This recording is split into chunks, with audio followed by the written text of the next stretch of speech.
What is going on, people of the interwebs? I am Lucky13. Thank you for checking out this video and welcome to the channel. In this video, guys, I'm going to kind of do something that most YouTubers don't do, and I'm going to admit I was wrong. Well, in the same sense, also admitting that I was right.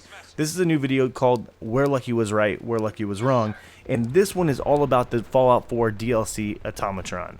But first, if you guys are interested in my actual review of Automatron, make sure to check out the description below for that link. That was my last video. You can again find the link down in the description.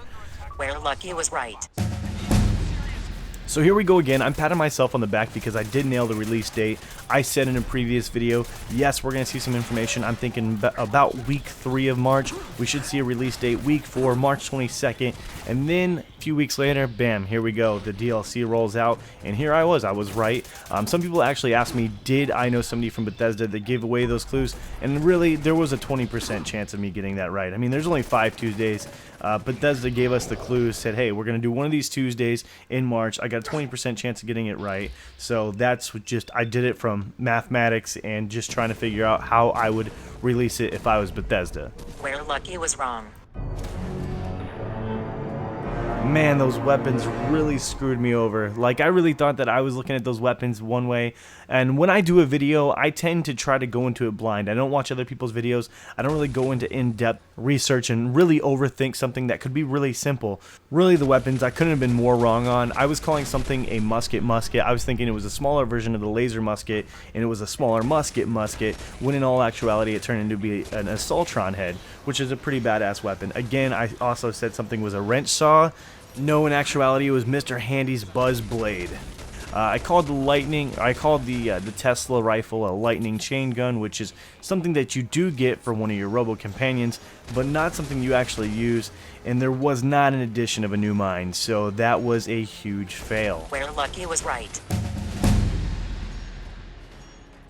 In my trailer breakdown for Automatron, I also said that I believe that Ada would be the conduit for the missions. I was calling her the funny fanny pack robot. I didn't really know her name, but in all actuality, Ada does follow you through the Commonwealth. She does give you the missions. She is the conduit, and you do get to keep her as a companion, so I was absolutely right about all of that, which I'm really excited that I actually got something right. But you do end up keeping her as a companion after the game is over as well, so that was kind of another thumbs up for me.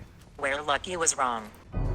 Now on this one, I'm going to give you guys a few seconds to step away or to pause the video because, yes, there's a huge spoiler warning here. This is spoiler alert, so if you want to go ahead and click the pause button or you do not want to watch the end of this video, I totally understand if you haven't finished this DLC. But now that I've given you that warning, the thing that kind of blew me away was the identity of the Mechanist. All signs really did point towards Derek Passion, and I don't know what the hell happened. The character they chose really didn't make any sense. I mean, I'm not one to usually bash Bethesda or take any jabs at Bethesda, but it didn't really make any sense. They really threw a curveball at me, and I just swung and completely missed. Where Lucky was right.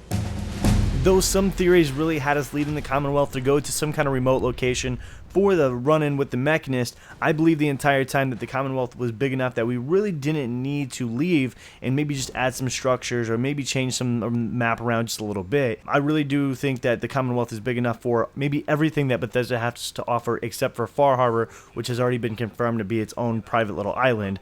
But again, this is another thing that I really enjoy the fact that sometimes, even though you don't know what the hell you're talking about, you end up running along these things, and where most people's theories were, hey, we're going to end up leaving, maybe joining a small area that's a path to the north, or maybe a small little piece of marsh that we couldn't previously get to, I really thought that this was going to take place in the map that we already knew, and I nailed that one as well.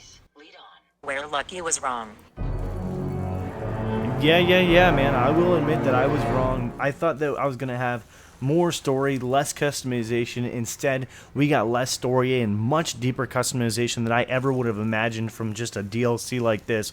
It's more than anything that I've seen as far as customization goes in Fallout 4. I mean, yes, there are weapon customizations, there's robot customizations now, and those robot customizations far outdo anything, whether it was the armor, whether it was the weapons. I really think it even rivals the customization of your own settlement because there is so much to change when it comes to the new robo companions. I can put it this way, when I first started doing the robot customization, it seemed a little overwhelming. Where Lucky was right. And finally, was I supposed to be excited for this DLC? Absolutely I was, and I was absolutely right with that excitement.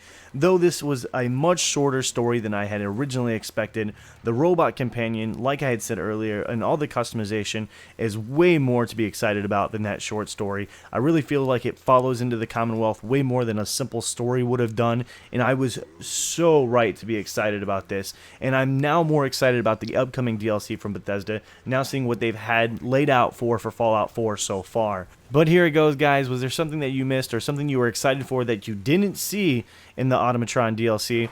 Or was there something that you did see that you really weren't expecting?